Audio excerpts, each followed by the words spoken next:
তাই শুনুন, এই নামাচার্য হরিদাস তিনি কিন্তু কে ছিলেন? দাপর যুগে, সত্য ত্রেতা দাপরে তিনি কে ছিলেন মা? তিনি ছিলেন ব্রহ্মা। আর দাপর যুগে ভগবান কৃষ্ণচন্দ্র যখন তার নবলক্ষ ধেনু এবং সখাগণে নিয়ে খেলা খেলছিল, খেলা খেলতে খেলতে হঠাৎ করে ব্রহ্মার মনে এলো যে শুনেছি ওই রাখাল বালকগণের মধ্যে যে গোপাল সে নাকি ভগবান, সে নাকি ভগবান, ওই ছোট্ট বালক সে নাকি ভগবান। কিন্তু আমি কি করে বিশ্বাস করব? আমি সৃষ্টিকর্তা ব্রহ্মা, আমি তা মানি না। তাই তিনি ভুল করলেন, জীবনের সব থেকে চরম ভুল হয়ে গেল সেদিন মা। ভগবানকে পরীক্ষা করে কি কোনোদিন জেতা যায়? যায় না। আর সেদিন ব্রহ্মা এসেছে ভগবানকে পরীক্ষা করবে, যে আজ আমি হলাম সৃষ্টিকর্তা ব্রহ্মা, আমাকে সৃষ্টিকর্তার ভার দিয়েছে আমার পিতা।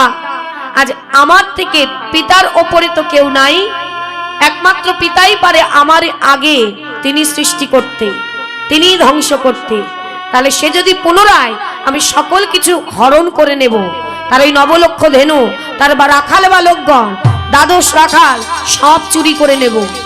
যদি সে পুনরায় সৃষ্টি করতে পারে তবে মানব যে ওই ছোট্ট গোপাল তিনি হলেন ভগবান, আমার পিতা।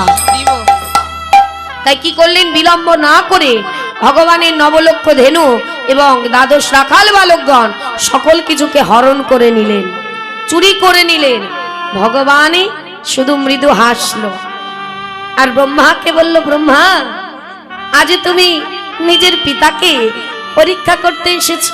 বাবা, তাহলে তোমার এত বড় অহংকার, আজ এই অহংকারকে আমি চূর্ণ করবই করব। কারণ ব্রহ্মা, এ জগতে আমি সব কিছু সয়ে নি, সব কিছু সয়ে নি, শুনতে পারি না দুটি বস্তু।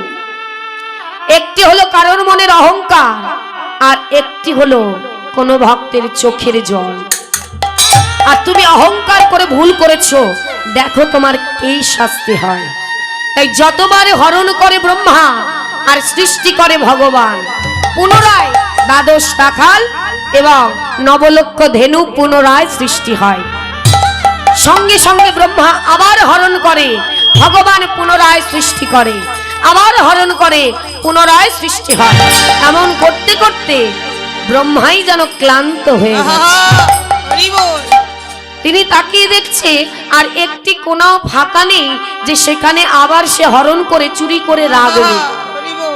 তখন তার ভুলটা ভাঙলো।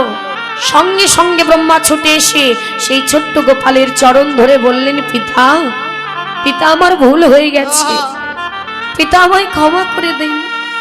আমি তো বুঝতে পারিনি, আমি ভেবেছিলাম আমারই ভুল হয়েছে, আমি ভেবেছিলাম আপনি সাধারণ একজন ভালো, তবে আমি বুঝতে পেরেছি যে আপনি সাধারণ কেউ নন, আপনি হলেন আমার পিতা, আমাদের জগতের পিতা।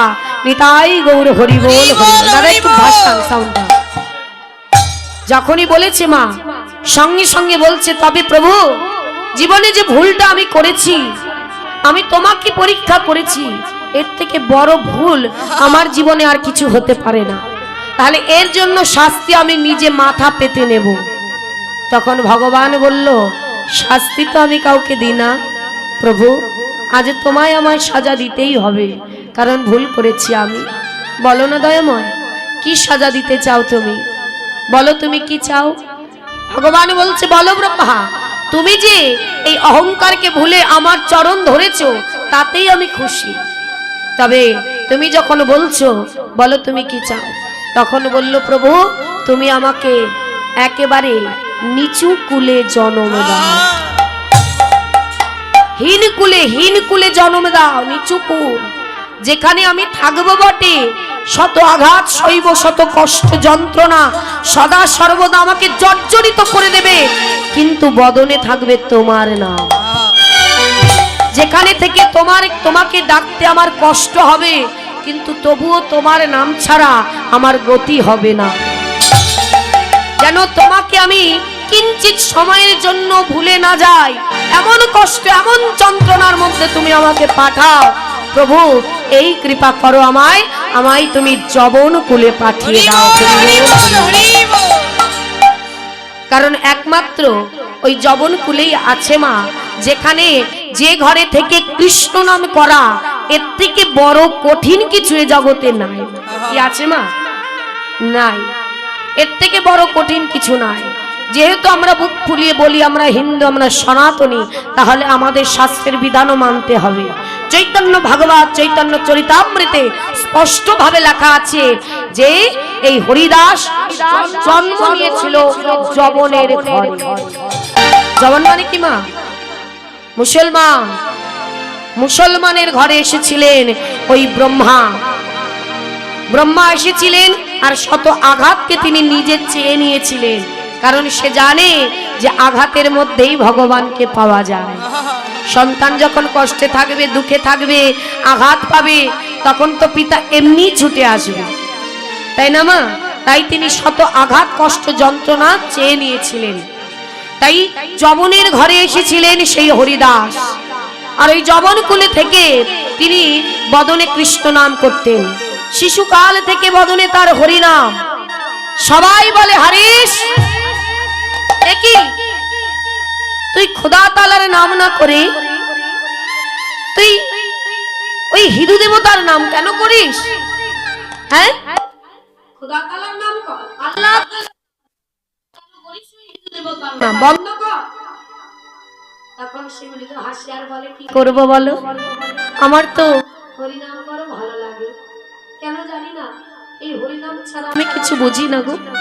হরিনাম আমার ভালো লাগে, তোমরা আমার এই হরিনামকে কেউ কেড়ে নিও না। হ্যাঁ, আমি তোমাদের কাছে আসবো না, কিন্তু আমার হরিনাম তোমরা কেউ কেড়ে নিও না। কেউ কারো কথা শুনতো না হরিদাস, কারো কথা। তখন তার নাম ছিল মাগো হারেশ, হরিদাস হয়েছে পরে। তখন তার নাম ছিল হারেশ। তার পিতার কাছে সকলে নালিশ করে দিল যে তোমার সন্তান, পিতার নাম হবিউল্লাহ, হবিউল্লাহ তোমার সন্তান এমন করে ওই হিন্দু দেবতার নাম করে, তুমি বারণ করে দাও। ও যদি আজ থেকে নাম না বন্ধ করে তাহলে কিন্তু ওকে এই গ্রাম থেকে ছাড়া করে দেব। তার পিতা বলল বাবা তুই খোদা তাআলার নাম কর, কিন্তু ওই হিন্দু দেবতার নাম ছেড়ে দে বাবা, ছেড়ে দে। তখন বলল পিতা তুমি আমার প্রাণ চাও, আমি তোমাকে আমার প্রাণ দিয়ে দেব। তুমি চাও আমার এই প্রাণটা আমি দিয়ে দিতে পারি, কিন্তু হরিনাম আমি বন্ধ করতে পারবো না। এই বলে আবার চলে যেতেন। ওমা পাঠশালায় গেলে যদি এদিক ওদিক কিছু হতো মা, অমনি সঙ্গে সঙ্গে কোথাও যদি যেত, কাউকে পেত, তাকে ধরে হরিনাম করত। যদি ব্রাহ্মণ কাউকে দেখতো পথ দিয়ে যাচ্ছে, অমনি তার চরণ ধরে লুটিয়ে পড়তো। তুলসী মেজি দেখলে প্রণাম করত, ঘুরে ঘুরে পরিক্রমা করত আর কৃষ্ণ নাম করত। যখন সবার কথা শুনলো না, সবার কথা যখন শোনা বন্ধ করে দিল, তখনই দেখলো যে না, একে কিছুতে থামানো যাচ্ছে না। এইবার কাকে কোথায় নিয়ে গেল? একেবারে জমিদারের কাছে। তার কাছে নিয়ে গিয়ে বলল দেখুন হুজুর, এই যে হবিউল্লাহর ছেলে কিছুতেই হরিনাম বন্ধ করে না, সদা সর্বদা বদনে তার ওই কৃষ্ণ নাম, আপনি কিছু বলুন। হুজুরের কাছে নিয়ে গেছে। হুজুর বলল কি রে, তুই কি ওই হিন্দু দেবতাদের নাম করিস? বলল হ্যাঁ হুজুর, আমি কৃষ্ণ নাম করি। কেন? কেন করব না? কারণ কৃষ্ণ আমার প্রাণ, কৃষ্ণ আমার ধ্যান, কৃষ্ণ আমার চিন্তা, কৃষ্ণ আমার মাথার মণি। কৃষ্ণ নাম করব না, বাঁচবো কি করে? বলি আমি কৃষ্ণ নাম না করলে আমি বাঁচতে পারবো না, কৃষ্ণ নাম তো আমাকে করতেই হবে। এত বড় সাহস তুই আমার এখানে দাঁড়িয়ে বলছিস হিন্দু দেবতার নাম করবি? এই কে কোথায় আছিস? ওকে নিয়ে যা, 22 বাজারে গিয়ে ওকে বেত্রাঘাত করবি। আর তাতেও যদি কৃষ্ণ নাম না ছাড়ে, মারতে মারতে ওকে মেরে ফেলে দিবি, তবুও যেন ওর বদনে কৃষ্ণ নাম আমি আর না শুনতে পাই। তখন হারেশ বলে ঠাকুর দয়াময়, তুমি শুনতে পাচ্ছ তো প্রভু? আমি খুশি, আমি অনেক খুশি। হরিনামের অলংকার করব আমি, এর থেকে খুশি আর কি হতে পারে প্রভু? হুজুরের দিকে তাকিয়ে বলছে হুজুর আপনি আমাকে মারতে চান? মেরে ফেলুন, মেরে ফেলুন আমায়, তবুও বলে দিলাম খণ্ড খণ্ড যদি হয় দেহ মন প্রাণ, তথাপিও না ছাড়িব আমার বদনে এই সুদামা। আমার দেহ যদি খণ্ড খণ্ড হয়ে যায় তবুও আমি বদন থেকে কৃষ্ণ নাম কেউ আমায় ছাড়াতে পারবে না। এই বলে যখন এই কথা বললো আরো রেগে গিয়ে পাইক পেয়াদা দিয়ে 22 বাজারে নিয়ে গেল, গাছের সঙ্গে বাঁধলো হারিসকে।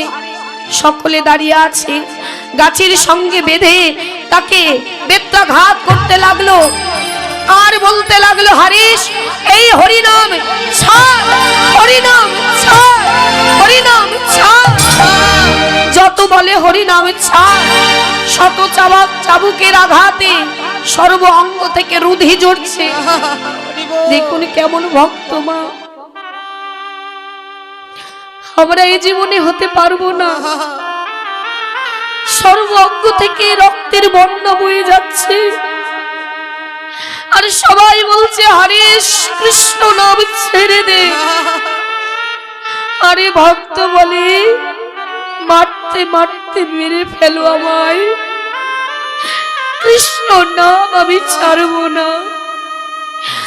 নিজেকে দেখে সর্ব অঙ্গের রুধি আর বলে বাবা বাবা বড় ভালো লাগছে, আজ কৃষ্ণ নামের অলংকার পরেছি আমি, আমার কোনো কষ্ট হচ্ছে না।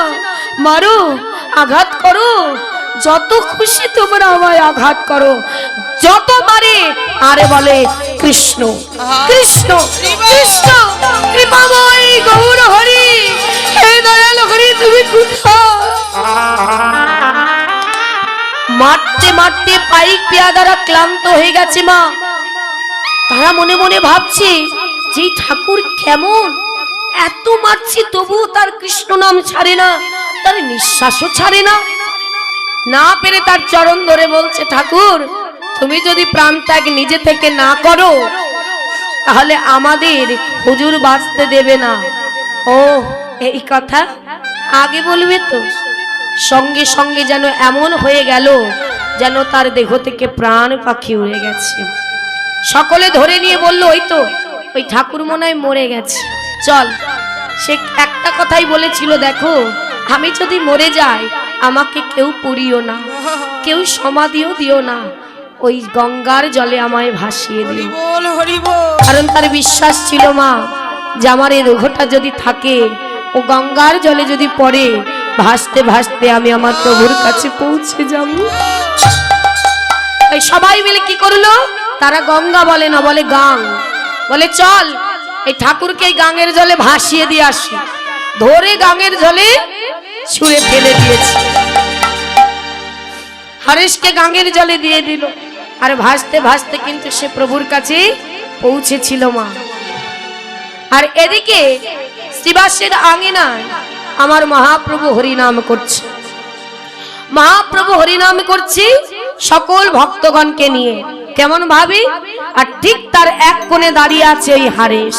কেমন ভাবে নাম করছে, আমরাও করব। সবাই একটু বাহু তুলে হরি বল হরি বল, সবাই গাইবেন আমার সঙ্গে।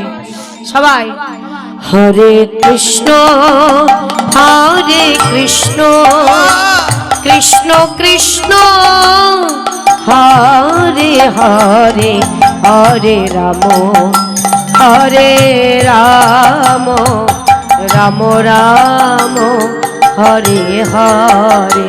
হরি হরি হরে কৃষ্ণ কৃষ্ণ কৃষ্ণ হরে হরে, হরে রাম হরে রাম, রাম রাম হরে হরে। হরে কৃষ্ণ হরে কৃষ্ণ কৃষ্ণ কৃষ্ণ হরে হরে, হরে রাম হরে রাম, রাম রাম হরে হরে। ঠিক এমন ভাবে ভক্তদের নিয়ে মহাপ্রভু হরিনাম করছিল মা। হরিনাম করতে করতে হঠাৎ করে মহাপ্রভু হরিনামটা বন্ধ করে দেয়। আর যেই হরিনামটা বন্ধ করে দিল, সঙ্গে সঙ্গে সবাই সবাই তো নাম করছে মা, আর মহাপ্রভু নামটা থামিয়ে দিল। থামিয়ে দিয়ে ওই ভক্তের দিকে তাকিয়ে পড়েছে। ভক্তের দিকে তাকিয়ে পড়েছে, কারণ কোন ভক্ত যদি ভগবানকে মন থেকে ডাকে মা, সে স্থানে হোক, জলে হোক, জঙ্গলে হোক, যেখানে হোক, মনটা যদি সঠিক হয় তাহলে ভক্তকে তার কাছে যেতে হয় না, ভগবান নিজে সেই ভক্তের কাছে চলে যায়।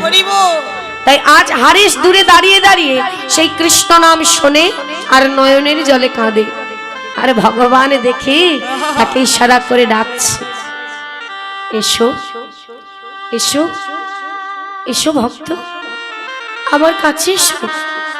আর সে বলছে, না দয়াময়, আবার ডাকছে, এসো আমার কাছে এসো।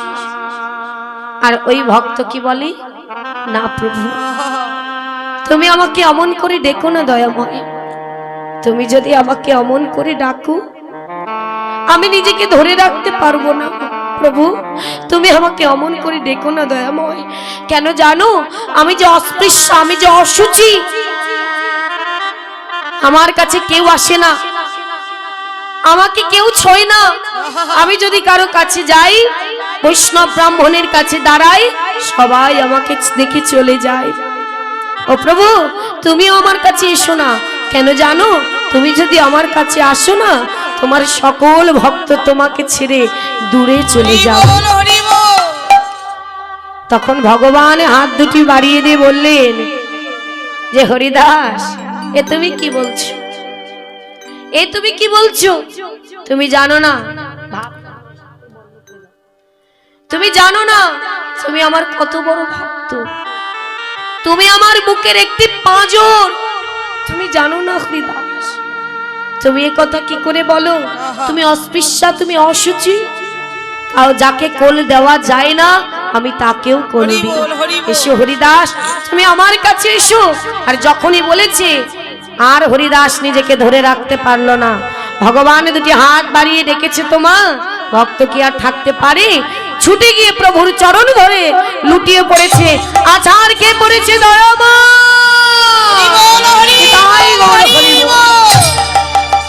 চরণ দুটি বুকের মধ্যে জড়িয়ে ধরেছে, দয়াময়, ও দয়াময়, তোমার চরণে আজ তুমি আমায় আশ্রয় দিলে প্রভু, আজ আমি বড় খুশি, আমি বড় আনন্দিত।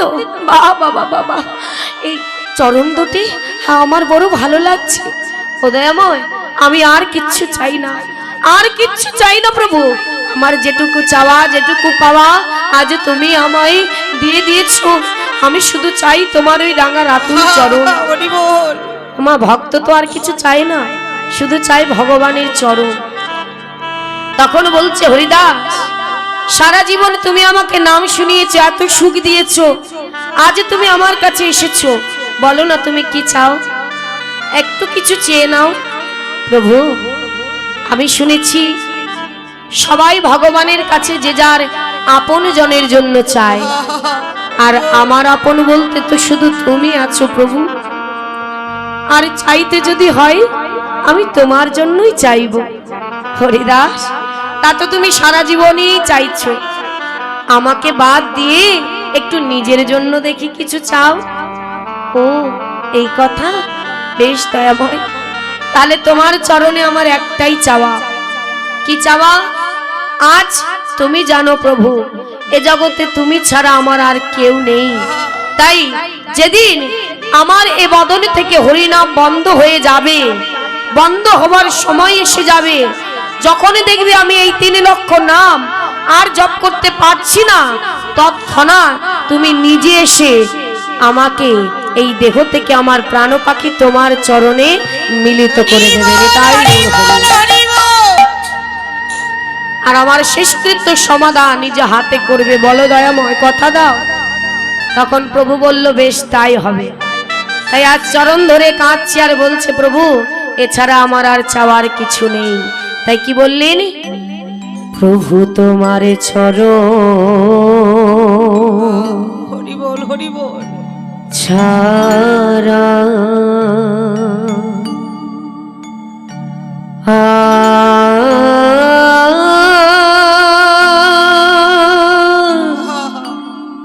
কিছু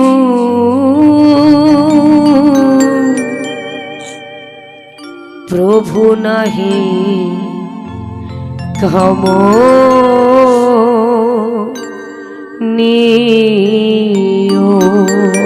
প্রভু তাই গৌর হরি বল হরি বল। ছাড়া তোমার চরণ ছাড়া আর কিচ্ছু চাই না প্রভু।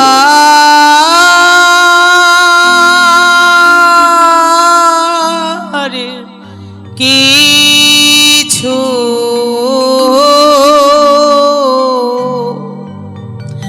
প্রভু নাহি কামনীয়।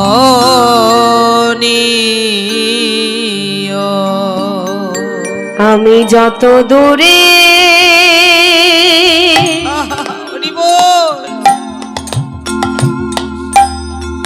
চলে যা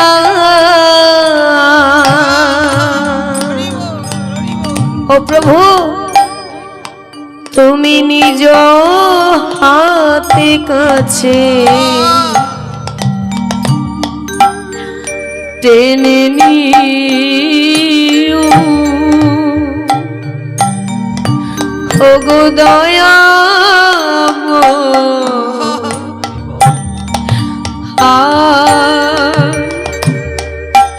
কিছু নাহি কামনীয়।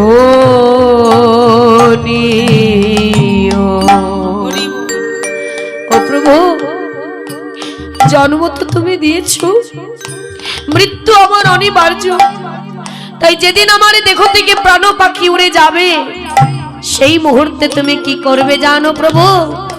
সেদিন আমার এই প্রাণ পাখিটা নিয়ে তোমার চরণে মিলিত করবে। ও দয়াময়, আমারে তোমার করে নিও।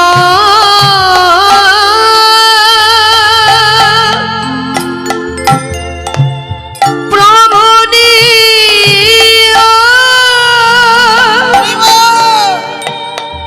তুমি নিও গো প্রভু।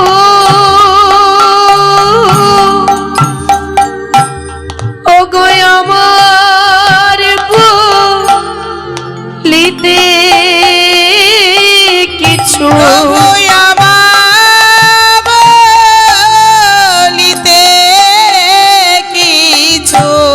নাহি থাকে যেন মোরে শ্রেয়। ও গো দয়াময়,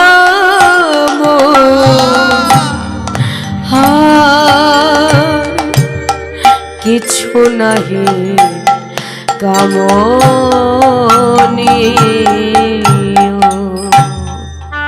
গৌর হরি, আমি আর কিছু চাই না।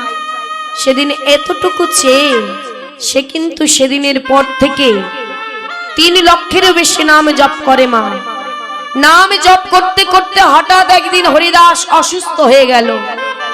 আর যখন অসুস্থ হয়ে গেল, সবাই মিলে খবর দিল প্রভুকে, প্রভু তোমার হরিদাস অসুস্থ হয়েছে। ছুটতে ছুটতে মহাপ্রভু এসেছে, এসে বললেন, হরিদাস কি হয়েছে তোমার? আর হরিদাস প্রভুকে দেখে বলছে, দয়াময় তুমি এসেছো, আমি তো তোমার জন্যই অপেক্ষা করেছিলাম। দেখো না প্রভু, আজ আর সেই 3 লক্ষ নাম আমি আর জপ করতে পারছি না। তাই প্রভু, তুমি আমায় কথা দিয়েছিলে যে যেদিন এই নাম আমি বন্ধ হয়ে যাবে, সেদিন আমার এই দেহের থেকে প্রাণ তোমার চরণে মিলিত হবে। কত বড় চাওয়া দেখুন মা, যে বদনে তোমার নামই করতে পারছি না, সে বদন রেখে আমার কি হবে? তুমি আমায় এক্ষুনি তোমার চরণে নিয়ে যাও। তবে যাবার আগে সবারই শেষ ইচ্ছা থাকে, আমারও একটা শেষ ইচ্ছা আছে প্রভু। কি জানো দয়াময়, আমার দেহ থেকে যে মুহূর্তে পাখিটা উড়ে যাবে, সেই মুহূর্তে এই তোমার চরণটা আমি ধরলাম, তোমার বদনে নাম শুনতে শুনতে আমার যেন দেহ থেকে প্রাণ পাখি চলে যায়। ও দয়াময়, বলো শোনাবে আমায় নাম?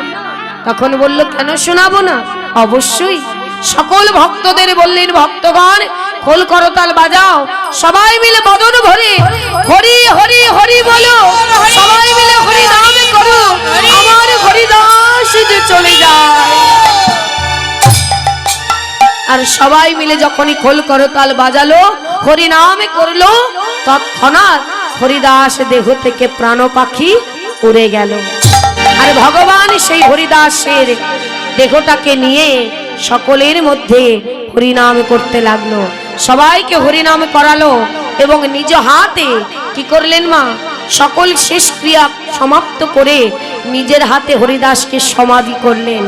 শুধু তাই নয়, নিজে হাতে রন্ধন করে সকল ভক্তকে প্রসাদ দিলেন।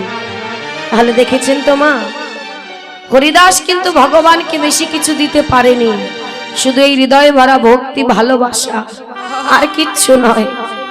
আর তাতে সে ভগবানকে নিজের সন্তানের মতন কাছে পেয়েছিলেন। আর আজ আমরাও যদি ভগবানকে ডাকার মতো একবার ডাকি, তাকে যদি একবার এই মন তুলসী নয়নে জল দিয়ে বলতে পারি, হে গৌর কৃষ্ণ তোমার হলামে বলে আমা বলিতে কিছু রাখি নাই, হৃদয় গৌর হরি বল হরি বল। ভগবান আর আমাদের কাছে বেশি কিছু চাই না। তাই গৌর হরিও বলল, হে জীব তোমরা নাম করো, নাম ছাড়া কলিজীবের গতি নাই, গতি নাই, গতি নাই। তাই চলুন সবাই মিলে